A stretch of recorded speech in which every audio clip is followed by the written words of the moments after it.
Hello and welcome back to the Instant Fame. I'm so glad you're here to join in this conversation, one that stretches far beyond a single image and into the heart of how we see ourselves and each other. So let's settle in and explore this moment together, a moment that, by its end, completely reframes the entire narrative. Get ready, because the true meaning unfolds when you watch and think all the way through. Following the release of some new photographs featuring a bikini, a well-known actress finds herself at the center of an intense and swirling online debate. The individual in question, let's call her Demi Moore, has been a familiar presence on screens for decades, evolving from a promising talent to an icon of resilience and reinvention. The images in question show her by a serene lake, and the reaction has been swift and polarized. Some voices across social media platforms claim the photos are overly daring, perhaps even inappropriate for a woman of her age and stature. Others counter that they are flawless, a celebration of strength and beauty that defies shallow expectations. Yet, amidst this cacophony of opinion, there is one point of universal, if reluctant, agreement: you simply cannot look away. There is a magnetic pull to the scene that transcends the simple fact of a swimsuit. In the photographs, Demi carries a serene, almost placid expression as she strolls beside the water's edge. It is a particular kind of calm, the type that seems woven from years of lived experience, hard-won self-awareness, and a conscious decision about how to move through the world. She does not hurry. There is no performative sway to her hips, no exaggerated smile tossed toward an unseen audience. She is not performing for the camera so much as simply existing with it as a companion. The environment itself seems to collaborate in this piece. The suit she wears fits her form with a clean, tailored precision, as if it were created just for this moment. The water is a brilliant, shimmering blue, the air gentle, and the sun casts a warm, forgiving light. She lets the day do its thing, and in doing so, becomes a part of its natural rhythm. The initial images in the series seem deceptively straightforward. They are wide shots, establishing the landscape of tranquility. She stands at the shoreline, hands relaxed by her sides, her feet buried in the soft sand where the surf gently meets the land. Her shoulders are open, her posture relaxed yet upright. The frame remains broad, allowing the viewer to take in the entire scene: the vastness of the lake, the expanse of sky, the solitary, grounded figure. The suit itself is a study in simplicity: clean lines, a solid color, no heavy detailing or distracting patterns. The fit is stable, secure, nothing out of place. It is, in these opening shots, merely an article of clothing on a person enjoying a day by the water. Then, the perspective shifts to closer pictures. The camera moves in and the narrative deepens. In one, she makes a small, natural bend, perhaps to examine a shell or let her fingers trace the water surface. In this movement, a beautiful, unplanned alignment occurs. The line of the suit's fabric and the line of a small wave in the background connect, creating a visual harmony.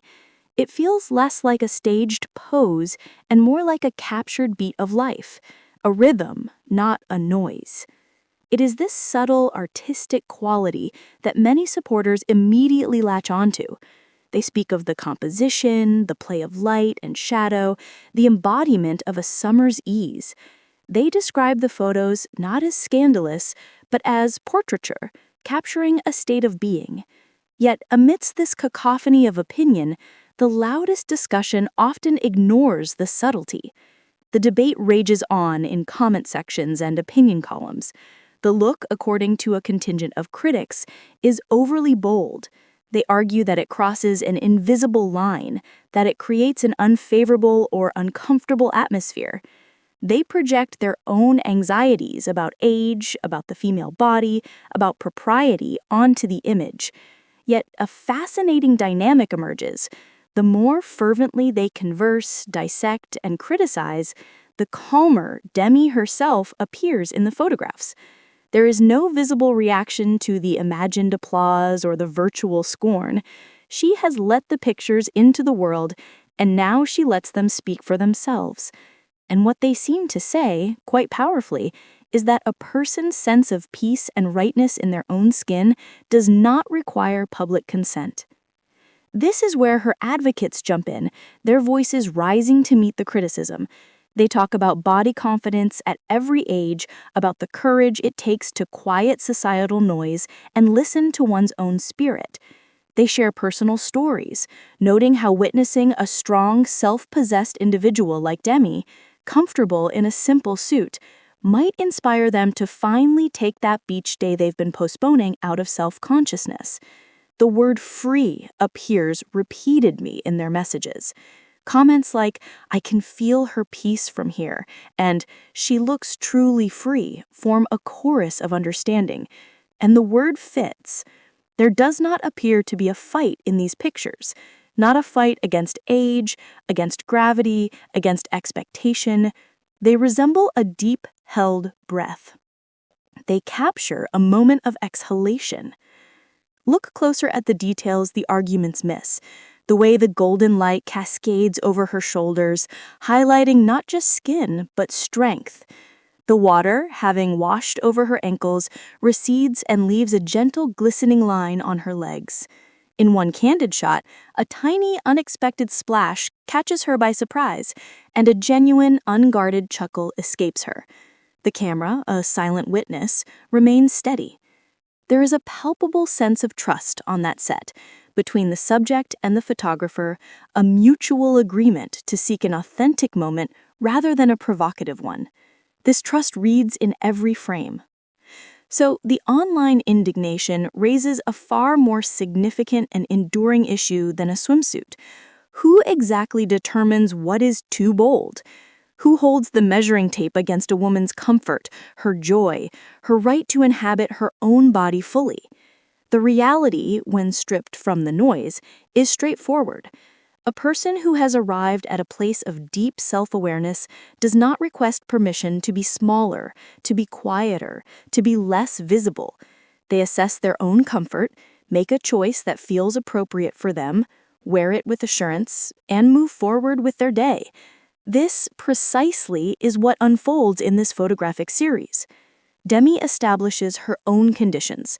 She selects a suit that complements her body type and, more importantly, her current attitude, one of acceptance and quiet celebration. Then she simply takes a stroll. There are no stunts, no desperate grabs for relevance, no implied drama. It is an exercise in pure being. As the sequence progresses, the scene shifts seamlessly into the softer embrace of evening light. The harsh noon sun mellows into warm amber and rose hues.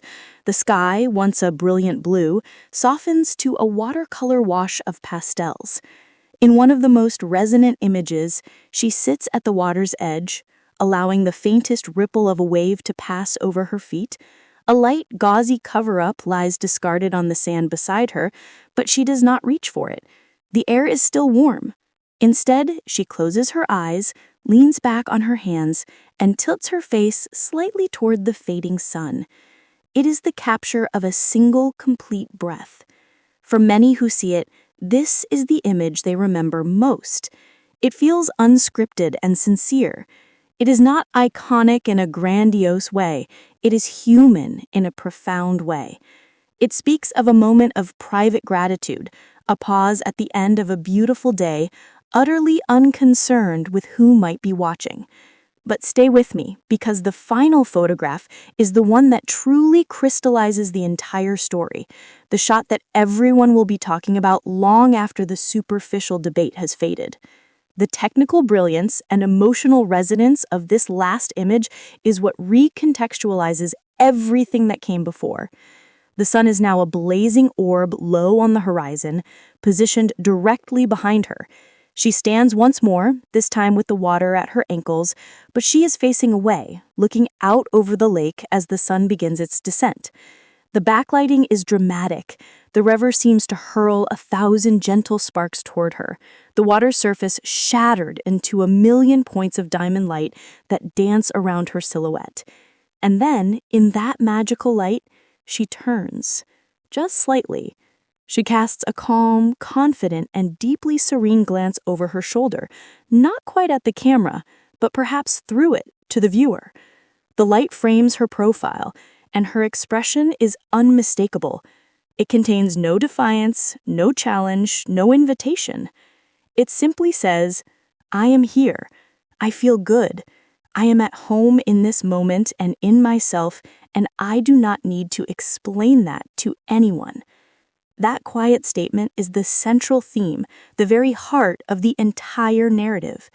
It transforms the series from pictures of a woman in a bikini into a portrait of self-possession.